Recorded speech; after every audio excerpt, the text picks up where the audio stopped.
Bonjour, bonjour, apôtre Guidibi. Bonjour, enfants de Dieu. Bonjour, chrétiens. Bonjour, tous ceux qui aiment Dieu. Bonjour, tous ceux qui m'aiment. Bonjour, tous ceux qui m'aiment pas. Soyez bénis, restez bénis. Que vos bénédictions s'amplifient au nom de Jésus-Christ de Nazareth. Bien-aimés dans le Seigneur, je veux vous parler aujourd'hui des prières redoutables, des prières explosives. Prières redoutables, prières explosives.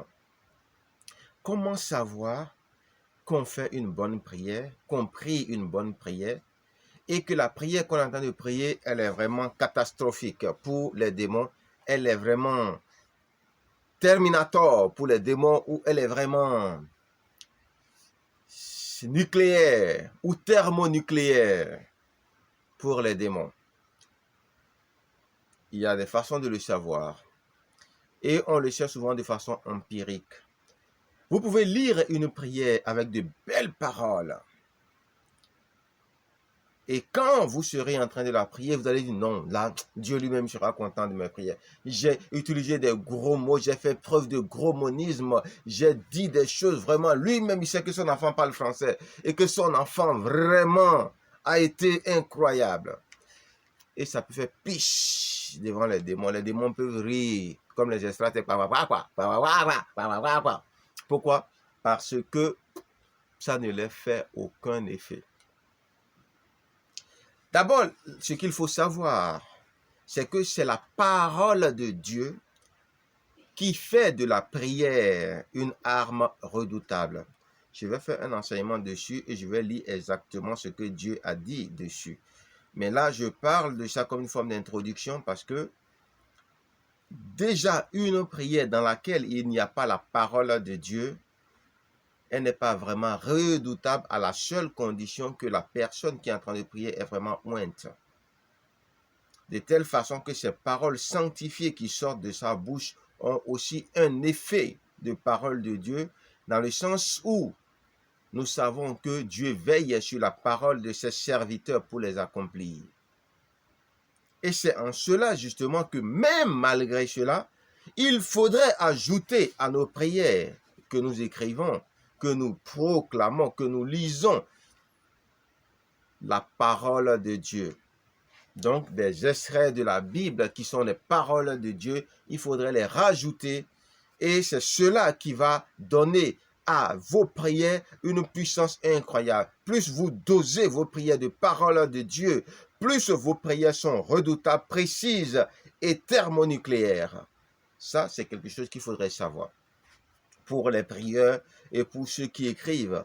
Pour que Dieu ne dise pas que vos prières sont des prières insensées, que vous avez prié comme des insensés. Alors, si les démons réagissent à vos prières en vous attaquant dans tous les sens du terme, tantôt d'une manière, tantôt d'une autre, cela signifie que la prière que vous avez priée là, elle est catastrophique pour eux. Elle est dangereuse pour eux. Elle est redoutable pour eux. Pourquoi? Parce que vous les avez bousculés. Vous avez créé du désordre dans leur camp. Vous avez créé ce qu'on appelle... je ne sais pas quel mot je vais utiliser même. Vous avez renversé la table dans le royaume des ténèbres, les royaumes des ténèbres. Parce que les royaumes des ténèbres sont disséminés un peu partout dans le monde. Dans les profondeurs, dans les airs, partout. Vous voyez? Vous avez provoqué des cataclysmes, des tremblements de terre dans les royaumes des ténèbres. Et c'est pourquoi ils ont commencé par sortir leur queue. Selon qu'on dit, quand on parle du diable, on voit sa queue. Donc, quand on prie une prière redoutable, une prière qui vraiment tue beaucoup de démons, parce qu'il y a une différence entre les démons et les anges déchus. Il y a des esprits qu'on appelle des anges déchus, à qui Dieu a dit que c'est à la fin des temps qu'ils vont être jetés dans les temps de feu et de soufre. Eux, on peut les brûler, on peut les faire du mal, on peut les dépouiller de leur puissance, on peut faire beaucoup de choses, mais on ne peut pas les tuer. Mais il y a des démons qui sont des produits de manipulation génétique de Satan, qui sont des êtres hybrides en réalité, qu'on peut tuer par nos prières. Donc, il faudrait qu'on arrive à faire cette différence-là déjà. Et ce sont eux qui sont les plus redoutables, ce sont eux qu'on envoie surtout parce que Satan s'en fout. Voilà. Donc, bien-aimés dans le Seigneur, quand vous priez et que vous voyez que les démons commencent par bouger, ça veut dire que ce que vous avez fait, c'est intéressant. Et vous devez continuer dans ce sens. Vous ne devez pas vous arrêter parce que vous êtes sur la bonne voie. Certaines personnes sont criblées d'attaques spirituelles et en même temps empêchées de ressentir ces assauts virulents des démons. Alors, qu'est-ce qui se passe? Ce sont vos prières explosives qui paralysent les démons, qui tuent beaucoup d'entre eux. Et ce sont les virulences des contre-attaques démoniaques qui permettent de calibrer, peser, d'évaluer le pouvoir de vos prières. Est-ce que vos prières sont redoutables ou explosives? C'est la réaction des démons qui vous permettent de le savoir. Dieu ne vous dira rien si vos prières sont sensées ou insensées. Oui, à plus forte raison, vous attaquez alors que vous combattez les démons et Satan. Dieu laisse même les satanistes encenser le diable. Dieu laisse chacun libre de prier comme il veut et qui il veut. Si ce sont les démons qui vous attaquent, c'est que vous leur avez porté un terrible coup de missile. Si ce sont les démons qui vous attaquent, c'est que vous leur avez porté un terrible coup de missile, bien-aimés dans le Seigneur. Si c'est Dieu qui vous attaque, chose presque impossible, alors c'est son bouclier qui fait le retour à l'envoyé. Parce que vous savez, chaque serviteur de Dieu, comme Dieu lui-même, on a ce qu'on appelle le bouclier, la protection. Et quand vous priez mal contre un serviteur de Dieu, un oint de Dieu qui a un bouclier puissant, qu'est-ce qui se passe? Il y a ce qu'on appelle le retour à l'envoyeur. Et le retour à l'envoyeur fait que vous retournez les flèches, parce que les prières, les mauvaises paroles, les mauvaises pensées, les mauvaises actions sont considérées comme des flèches ou des tirs de balles que vous dirigez contre la personne. Et ça se retourne contre vous sous forme d'effet, retour à l'envoyeur. C'est pourquoi on a l'expression souvent retour à l'envoyeur, retour à l'envoyeur. Et là, ça chauffe. Pourquoi? Parce qu'effectivement, vous ressentez les coups. Donc Dieu aussi, qui est le Tout-Puissant, il a son bouclier. Et quand vous faites la même chose vis-à-vis de lui, vous pouvez naturellement recevoir le contre-coup. Mais si vous ne priez pas contre Dieu, il n'y a pas de raison. Beaucoup de personnes même prient contre Dieu, maudissent Dieu, ben bon, voilà. Est-ce que vous voyez? Donc, ne pensez jamais que parce que vous avez prié une prière, alors les attaques que vous recevez viennent de Dieu. Sous prétexte que la prière que vous avez priée n'est pas bonne, c'est pour ça que Dieu est en train de vous punir. C'est faux. Sinon, il allait nous punir pour chaque chose qu'on fait.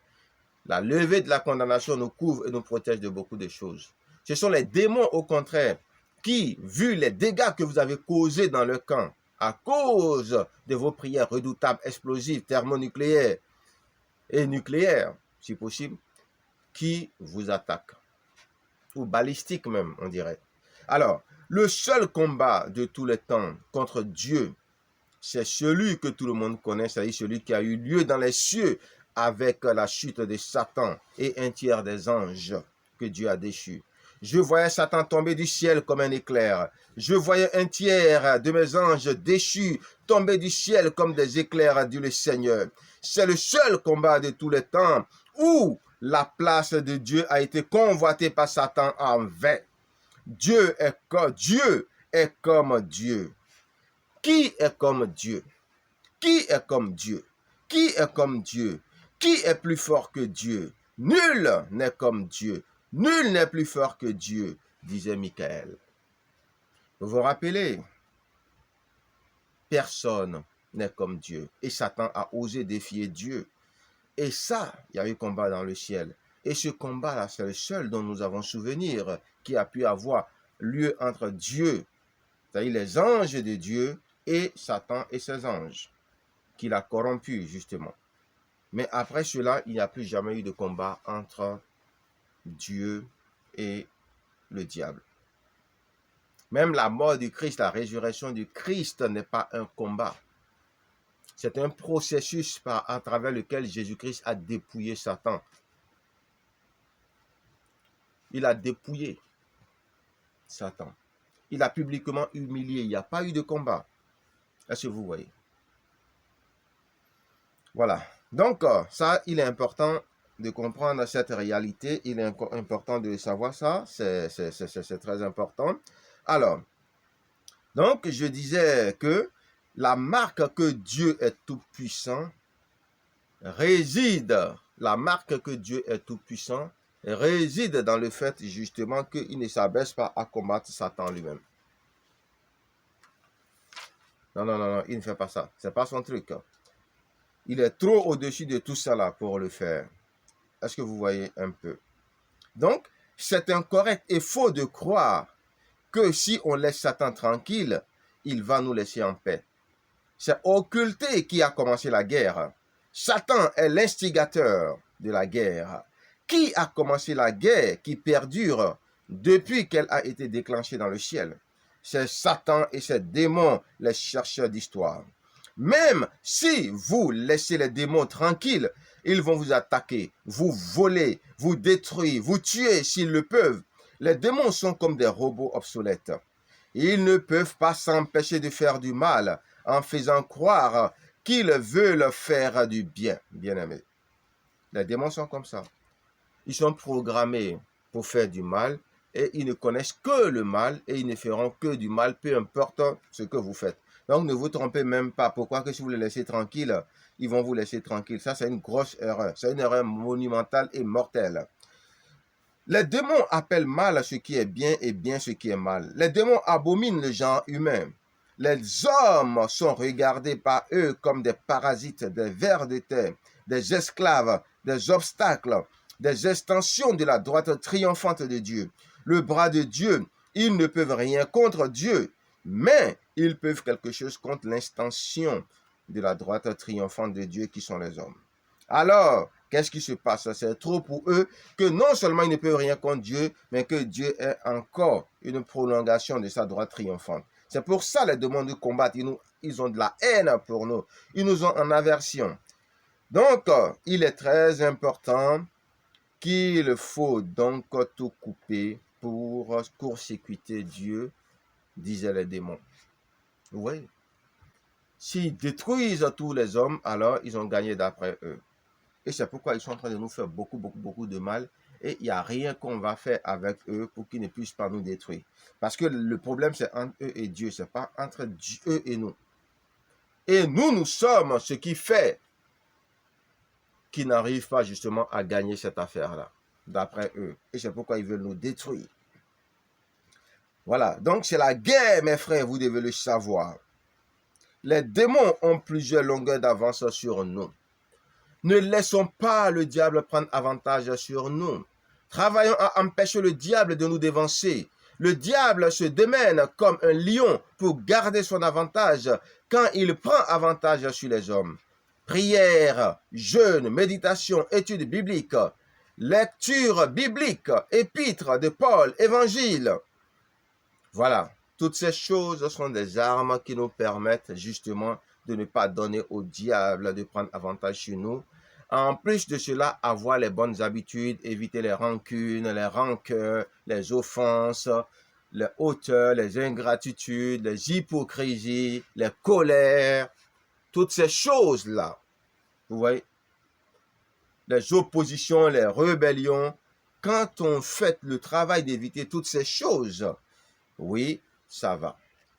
On a le droit d'écrire une prière, de bien la structurer, la doser et la lire à Dieu qui n'est point sourd. Dieu n'est pas sourd. Le plus important, c'est de comprendre ce que l'on dit à Dieu, de le penser sincèrement. Mon peuple m'adore du bout des lèvres, mais ce que mon peuple dit ne vient pas du cœur. Donc quand on prie, n'oubliez pas que Dieu sonde le cœur et les reins, et que ce qu'il écoute réellement, c'est ce que notre cœur et nos reins disent. Donc, qu'on crie fort ou qu'on crie faiblement, ce n'est pas là le problème. Ou qu'on ne prononce même pas des mots de notre bouche, ce n'est pas là le problème. Mais le problème, est-ce que nous pensons ce que nous sommes en train de dire? Est-ce que ça vient du cœur? Est-ce que c'est profond? C'est ça le plus important dans la prière.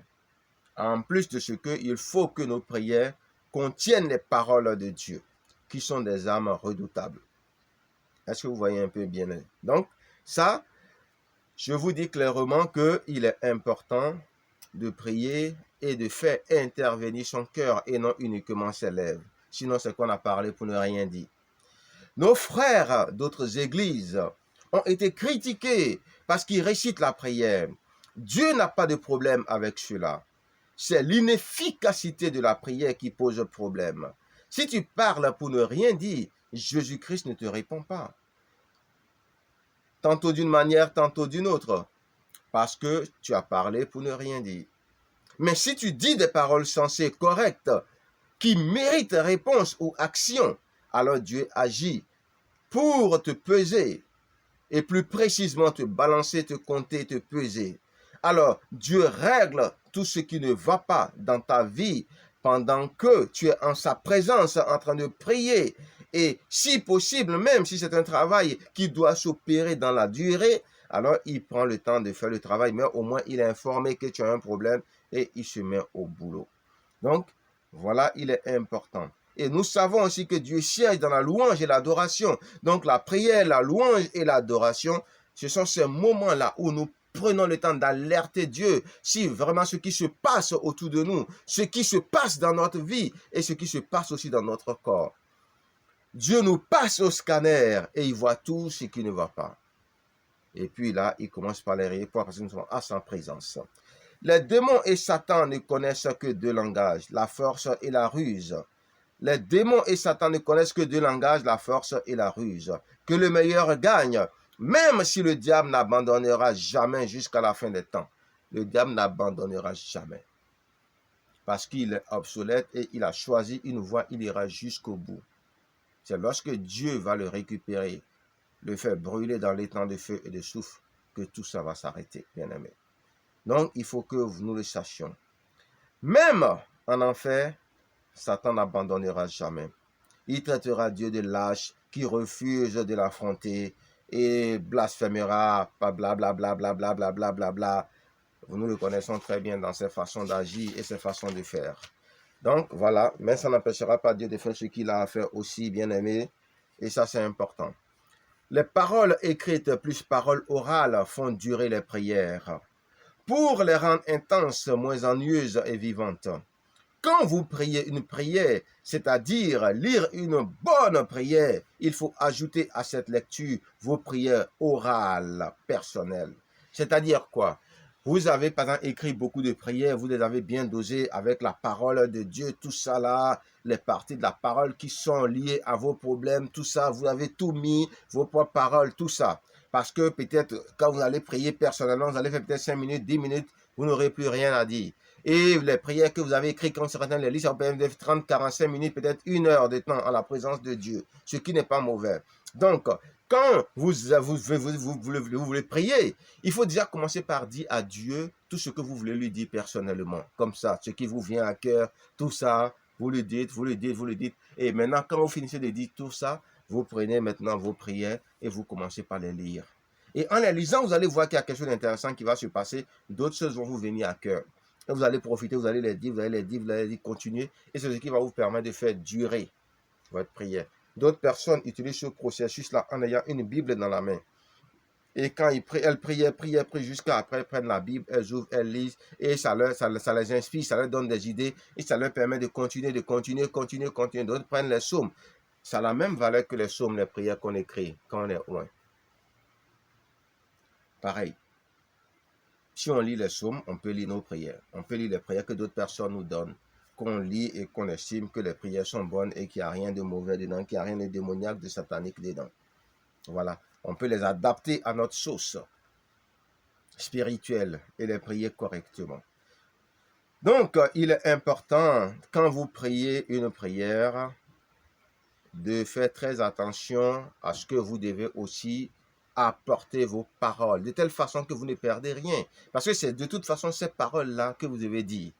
Mais vous avez rajouté, vous voyez, et encore bizarrement, peut-être que ce sont ces paroles que vous dites tout le temps, mais pourtant il n'y a rien. Alors que vous êtes criblé de problèmes partout.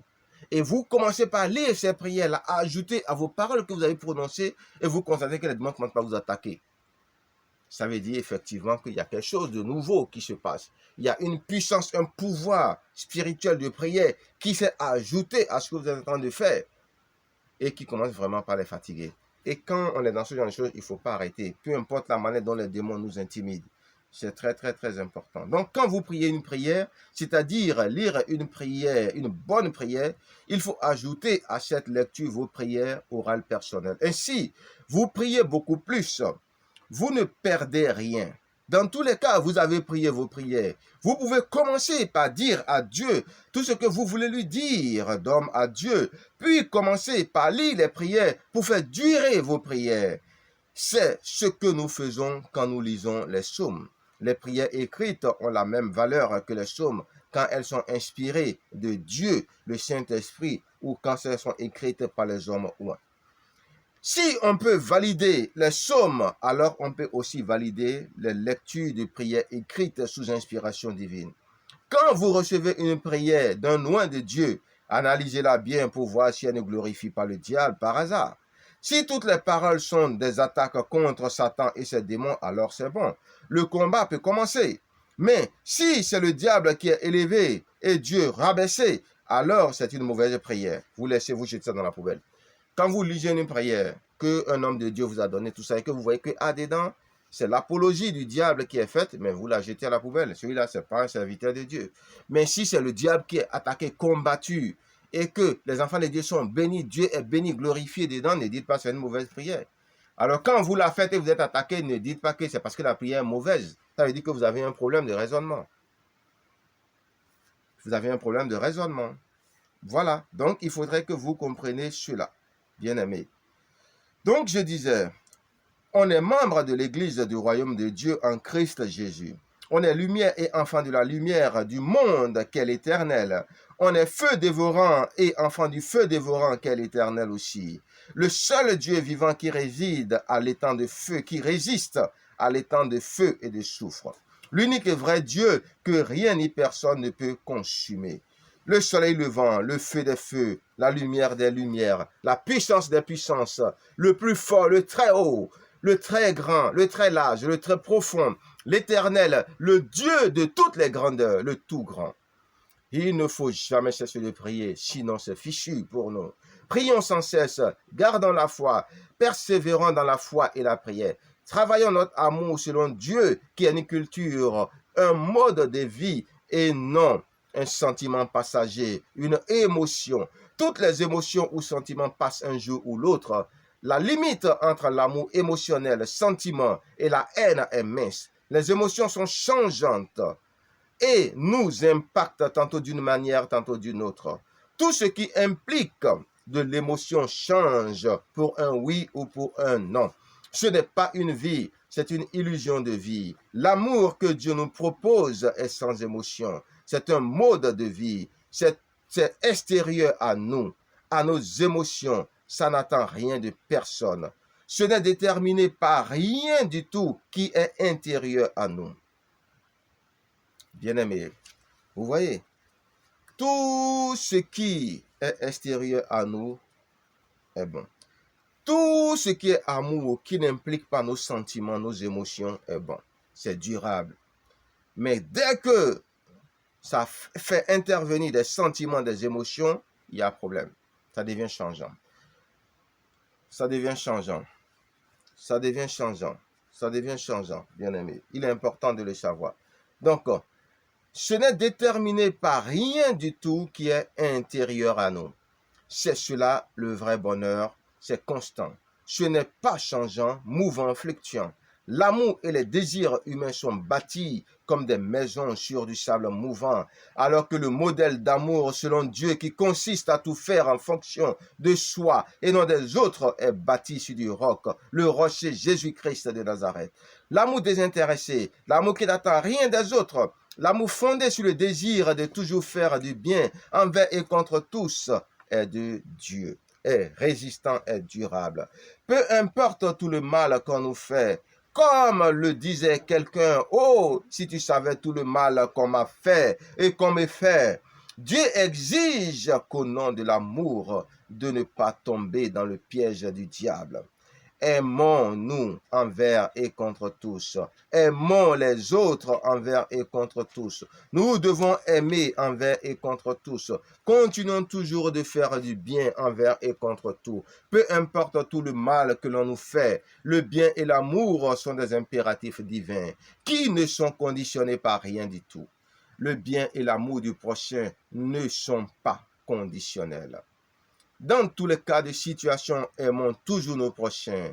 Dans tous les cas de situation, continuons toujours par faire du bien. Dans tous les cas de situation, n'abandonnons jamais Dieu. Dans tous les cas de situation, aimons toujours le Seigneur Jésus-Christ de Nazareth, qui nous a déjà prouvé son amour éternel. Jésus-Christ a accepté de mourir pour nous, une mort qu'on ne peut pas mourir. Quand bien même on pourrait boire la même coupe que lui, Dieu n'allait pas agréer notre sang pourri, nauséabond, souillé, impropre, parfum que l'on peut appeler de trois chats. Le sang de Jésus-Christ a été reçu comme un agréable un parfum agréable et de bonne odeur, un parfum de grand prix, un parfum de prix inestimable. Le tout n'était pas de mourir comme le Seigneur Jésus-Christ. Le plus important était la qualité du sang de l'agneau qui allait être sacrifié, pur sang ou sang souillé. Savez-vous qu'il y a des hommes qui peuvent savoir le goût de votre sang pour déterminer la pureté spirituelle de votre âme? Les purs sangs, les sangs nobles, les sangs souillés, certains les connaissent. C'est pourquoi seul Jésus pouvait mourir et ressusciter pour le salut de l'humanité. Le sang divin et non royal, c'est ce qui prédomine. Certains humains ont le sang royal avant même la mort de Jésus-Christ à Golgotha. Mais le sang divin est venu par le Saint-Esprit après notre justification et degré d'onction. Oh oui, c'est ceux en qui Dieu se déploie entièrement qui ont ce sang divin. Quand Dieu se déploie entièrement en toi, quand on te voit, on peut dire, j'ai vu Dieu. Dieu est là. C'est parce que le sang divin est là. Mais quand Dieu ne se déploie pas entièrement en toi, on ne voit pas ça. On peut voir le sang royal, on peut voir le sang parfait, le sang des saints, le sang des justes, mais on ne peut pas voir le sang divin. On ne peut pas voir que Dieu est là. Vous voyez? Donc, faisons attention à ce genre de choses-là. N'ayez pas peur, dit le Seigneur. Ne tremblez pas, dit le Seigneur. Pourquoi tant de tumulte, dit le Seigneur? Ne craignez point, ne tremblez point d'épouvante. Les intimidations démoniaques ont pour but de vous faire baisser la garde pour qu'ils vous achèvent. C'est comme quelqu'un qui vous agresse violente, voire même vous brutalise et qui en même temps vous empêche de vous plaindre, pleurer, voire réagir tantôt d'une manière, tantôt d'une autre. Tu me frappes et tu m'interdis de pleurer. Il y a un problème qui ne va pas. Certains peuples sont aussi spécialisés dans cette pratique obscène. On agresse et on dit les agresseurs, ce sont les autres. On fait du mal et on dit le mal, ce sont les autres. Les démons et leurs agents disséminés partout dans le monde, à tous les niveaux, font aux autres ce qu'ils ne veulent pas qu'on leur fasse. C'est le comble de l'ironie. Ne faites pas aux autres ce que vous ne voulez pas qu'on vous fasse. Faites aux autres ce que vous voulez qu'on vous fasse. C'est cela ce qui est juste, bon et droit selon le Seigneur Jésus-Christ de Nazareth. Selon Dieu. Aimons Dieu au nom de Jésus-Christ. Aimons les hommes, nos prochains au nom de Jésus-Christ. Les prières du juste sont paralysantes. Les prières du juste en Jésus-Christ paralysent les démons, les esprits impurs. Les démons n'aiment pas les prieurs, les intercesseurs. Quand bien même tu es possédé par les anges déchus, si tu pries sauvagement, intensement, sans cesse, puissamment, explosivement, redoutablement, balistiquement, je dirais même, les démons seront paralysés. Quand les pouvoirs des démons sont paralysés par la prière, ils ne peuvent rien faire à l'intérieur de vous. Même si ce sont des maris de nuit, ils ne pourront rien faire. Aucun démon ne peut agir quand vous priez puissamment. Aucun démon ne peut agir quand vos prières sont redoutables. Quand vous priez sans cesse, les démons peuvent être en vous, ils ne feront rien. Le Saint-Esprit n'était pas au temps des Juifs, au temps d'Israël, peuple de Dieu, mais pourtant ils vivaient correctement. Rares sont les cas où les esprits vraiment allaient jusqu'au-delà. Pourquoi? Parce qu'ils étaient continuellement dans la prière. Est-ce que vous voyez?